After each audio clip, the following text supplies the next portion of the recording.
Assalamualaikum warahmatullahi wabarakatuh. Apa kabar kalian? Semoga kalian baik-baik saja dan tetap diberikan kesehatan oleh Allah Subhanahu wa taala. Bantu channel kami dengan cara subscribe dan tekan tombol lonceng kalian. Terima kasih. Semoga kisah ini bermanfaat.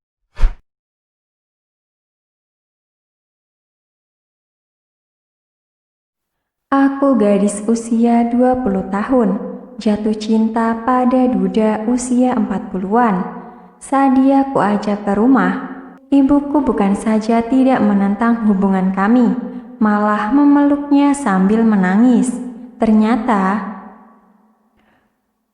bagi sebagian besar keluarga, rasanya sulit bisa menerima bila anak gadisnya yang berusia 20-an jatuh cinta dengan seorang pria yang pantasnya menjadi bapaknya, apalagi seorang duda.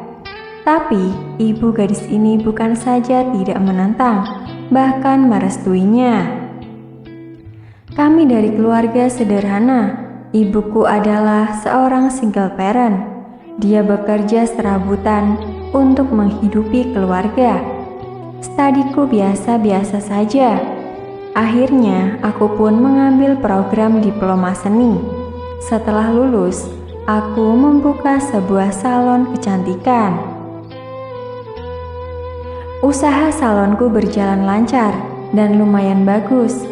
Setiap hari bisa menghasilkan ratusan ribu rupiah. Di sebelah salonku adalah sebuah restoran. Miliknya adalah seorang pria usia 40-an. Aku tidak pernah melihat istri dan anak-anaknya karena hubungan sebagai tetangga. Aku pun kerap sekadar makan di restorannya, hitung-hitung ikut membantu meramaikan usahanya. Lama-kelamaan dan karena sering ke sana, akhirnya kami pun menjadi akrab. Kadang-kadang dia datang ke salonku, memperkenalkan tamunya yang mau memotong rambut atau sekadar merapikan rambut. Suatu hari, kami minum minuman di restorannya. Mungkin karena pengaruh minuman, dia pun mabuk. Dalam keadaan setengah sadar, dia menceritakan tentang istri dan anak-anaknya. Ternyata putrinya telah meninggal saat berusia 5 tahun. Sementara istrinya jatuh sakit sepeninggal putrinya.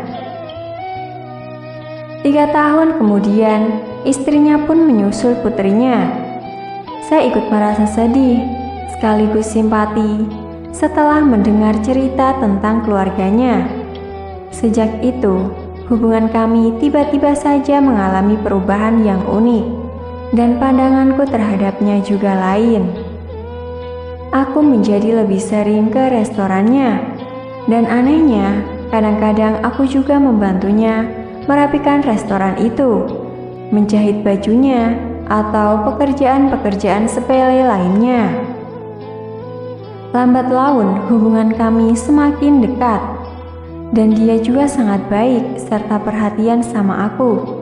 Di mataku, dia adalah sosok pria dewasa yang berkarisma dan berpembawaan tenang. Perlahan-lahan timbul perasaan suka padanya, dan kemudian kami pun sering bersama, atau katakanlah mulai pacaran. Karena usianya lebih tua 20 tahun lebih, aku belum memberitahu ibu, takut ibu menentangnya. Tapi beberapa waktu lalu, kami memutuskan untuk menikah. Aku pun kemudian mengajaknya ke rumah untuk aku perkenalkan pada ibu. Dan tidak peduli ibu setuju atau tidak, aku sudah siap dan bertekad menikah dengannya. Apa yang terjadi? Sungguh tak disangka. Ketika ibu melihatnya, ibu justru memeluknya dan menangis. Sontak hal itu pun membuat aku tercengang dan bengong. Lalu aku bertanya pada ibu, apa yang terjadi sebenarnya? Apa ibu mengenal dia sebelumnya? Akhirnya ibu pun bercerita tentang masa lalunya. Bertahun-tahun lalu, ibu mengajak adikku berperahu di taman bermain. Karena adikku terlalu nakal, sehingga tanpa sengaja jatuh ke sungai. Tepat pada saat itu, dia yang ketika itu juga sedang menggayuh perahu melihat kejadian itu. Lalu, ia pun segera terjun ke air dan menyelamatkan adiknya. Tapi malah perahunya oleng saat ia terjun, sehingga putrinya terjatuh ke sungai, dan ketika diangkat ke atas, putrinya meninggal. Ibu menuturkan bahwa setelah peristiwa naas itu, ia selalu merasa bersalah dan ingin mengucapkan terima kasih.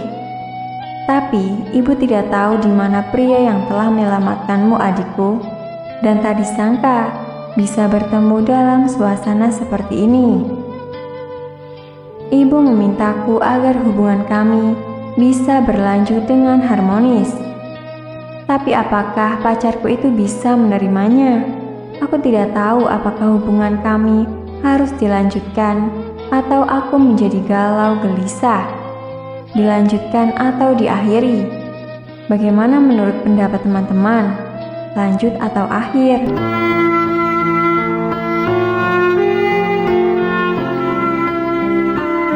Assalamualaikum warahmatullahi wabarakatuh. Apa kabar kalian? Semoga kalian baik-baik saja dan tetap diberikan kesehatan oleh Allah Subhanahu wa taala. Bantu channel kami dengan cara subscribe dan tekan tombol lonceng kalian. Terima kasih. Semoga kisah ini bermanfaat.